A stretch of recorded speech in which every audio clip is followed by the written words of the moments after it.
قابل بهذا الفوز بعد تسجيله للهدف الوحيد في الدقيقة 43 من المباراة. تفاصيل أكثر مع زميلة آل علي. توهج نور الجولة 17 من دور النخبة الكروي بهدف نظيف صنعه فريق الصناعة خصيصا للتغلب على الكرخ في مباراة الأمس التي جرت على أرض ملعب الصناعة. الشوط الأول من المباراة تميز بسيطرة نسبية للمضيف، والكرخ أخذ يحاول مرارا وتكرارا من أجل تحقيق طموحاته، خاصة وأن نشوة الفوز ما زالت ترافقه من لقائه الأخير مع الزوراء.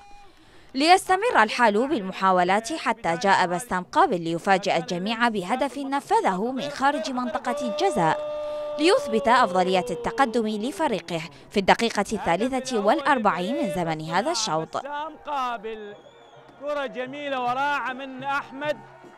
الشوط الثاني شهد أداء غير مقنع للفريق الأزرق، أما الأصفر فقد أضاع الكثير من الفرص، كان من الممكن أن تقلب النتيجة لصالحه، إلا أن سوء تقدير أبناء علي وهاب والضعف الدفاعي حال دون ذلك ليعلن حكم المباراة 3 بطاقات حمراء كانت من نصيب الصناعة، الأولى للاعب أحمد حسين، والثانية لعلي رحيم، والثالثة لمدرب الفريق الذي لم ينجو هو الآخر من لعنة الأحمر.